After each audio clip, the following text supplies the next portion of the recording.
Hey, how are you? I'm SliceofOtaku, and for our second to last episode of what has been a phenomenal Heart of the Crystal Gem Steven Universe event, we have Maid of Honor, which, let me tell you right now, at the moment, is by far my favorite Season 5 episode, hands down. So you already know that we have a lot to cover with this one, so get comfy. So to begin the episode, Steven, being the hopeless romantic that he is, drops an entire wedding textbook in front of Ruby and Sapphire. Now, Ruby says if you want to drink the cow, you've got to put a ring on it. And I'm just like, what? Who says that? Like, I don't know if that's some sort of innuendo for something more mature or actually of cultural significance on Earth, as cows are seemingly revered in the world of Steven Universe. When we get to talking about designing the invitations, Ruby suggests that they add flames, and Sapphire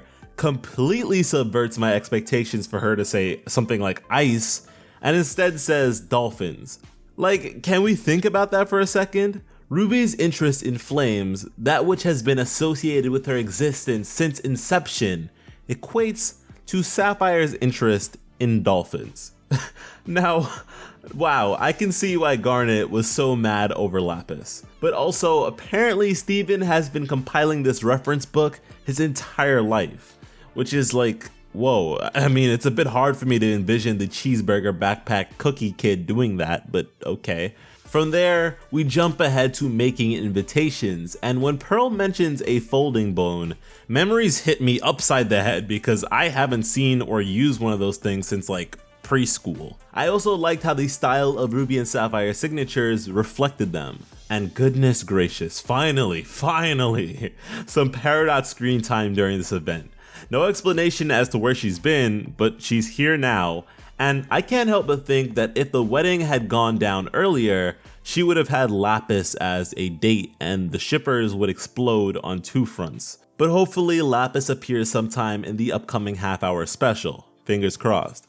But with the completion of their 10th invitation, Sapphire is sort of taken aback by the count. From there, we go outside to Steven breaking down the whole vows portion of the wedding to Ruby and Sapphire, exclaiming that everyone will cheer, which bothers Sapphire somewhat as she utters everyone who survived. With the mention of crystal gems who had either been shattered or corrupted in the episode Now We're Only Falling Apart, it seems the friends that they'd lost has now been on Sapphire's mind more so than before. Ruby actually suggests bringing the bubble gems up into the open, which made me blink twice because good lord, could you imagine the calamity that might persist in such an event? But luckily, Sapphire recognizes the danger associated with such an action and advises against it, to which I wonder if her future vision was involved with that at all. It's one of those times where I really wish we could see what she sees. After that, we make it back inside to see Steven by himself making the reservation name cards, and as my buddy MikeCatSU on Twitter pointed out, there's no Uncle Andy mentioned here. Like, come on, you had a family dinner with the guy and he's practically family to you at this point. Don't play him like that. I need more casual hints to Greg's past. Forget Pink Diamond, we're past that. I need the real juicy DeMeo lore. But to be fair, Onion and Ronaldo aren't on there, but from the promo we know that they do go to the wedding, so there's still hope. And speaking of hope, finally, the time has come. You already know, with how the audio kicked in and got all cryptic, that we are back in Bismuth. As my boy Swaggy Thunder would say, it is time to free my niggy Bismuth. Steven goes into the burning room and does it. And I'm liking Bismuth's reformation. It looks really cool. And it was hilarious when Bismuth called Steven Rose, corrected herself, and then he mentions a third option. But yo, let me tell you that from here on out, I got so damn emotional watching this. More so than anything else this event had to offer, because good lord, when Bismuth looked up, I was ready to absolutely lose my mind if she mentioned gem harvesting like Peridot did when she looked up. But instead, Bismuth wonders if Rose did this to all those who disagreed with her. So obviously, Bismuth views Rose as some sort of villainous tyrant. And Steven tries to talk her down, but Bismuth begins to recognize some old friends, and oh my goodness, do we need this gem! Bismuth lacks the filter that the other crystal gems have, and just calls it like it is. None of that run around 5 seasons of unanswered questions mess, and I love it. She lists off Tiger's Eye, Little Larimar, Beryl, Serpentine, and Biggs, one of the gems that she mentioned in her debut episode. And I was gone. When we were shown that Biggs was actually the corrupted quartz gem Jasper hunted down and used in Crack the Whip, I was gone. Bismuth even says that Biggs was beloved by everyone and leaps up to free her. All the while, I am on this emotional roller coaster ride, bracing myself for what's to come. And once she does it, Bismuth just stands there in disbelief and what must be a complete whirl of emotions and confusion. Biggs is so ferocious that she destroys Steven's bubble, leaving Bismuth to fend her off while crying her eyes out, being forced to poof her dear friend.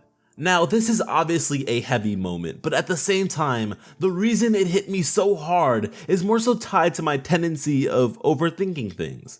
We tracked this corrupted gem down in the episode Gem Hunt alongside Pearl, and despite how beloved and notable Biggs was, we received absolutely no emotional reaction out of Pearl, which completely disturbs me. It's this numbness and indifference that really just shakes me to my core. I realize and recognize that they've been tracking and bubbling corrupted gems for thousands of years now, but to think that it ever reaches a point of emotional insignificance bothers me.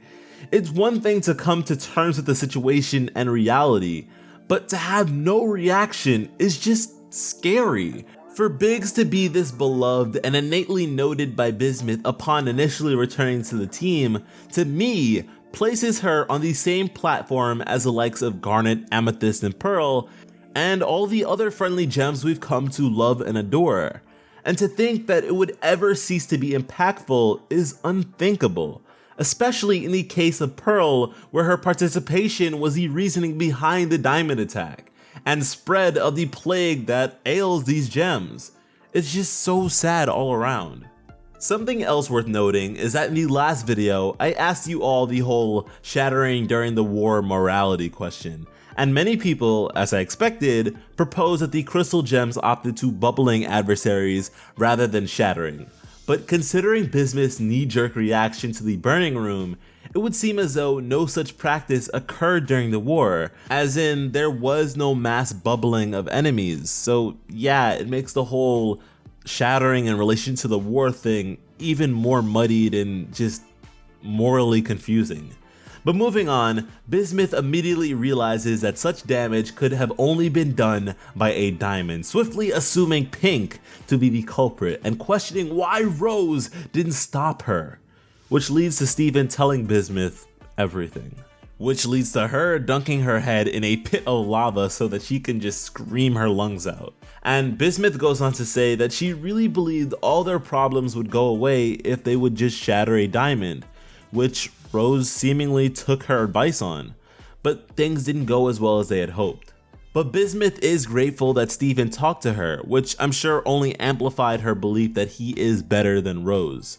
From there, Steven tells her about Garnet's upcoming wedding, and Bismuth agrees to go. But when the time comes to go outside, Steven reveals that Bismuth's return is a surprise, which freaks her out. After all that's happened, she's ashamed of herself and doesn't know how to face them. But Steven doesn't entirely recognize this and proceeds to go outside, hyping up her entrance only for Bismuth to not show up, leading him to look for her. And so, back to the forge we go to see Bismuth already back to the old grind of forging weapons.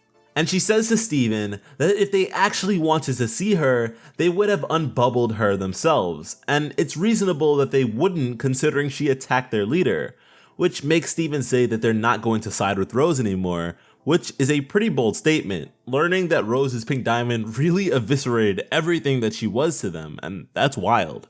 But Bismuth isn't referring to Rose, she's talking about Steven.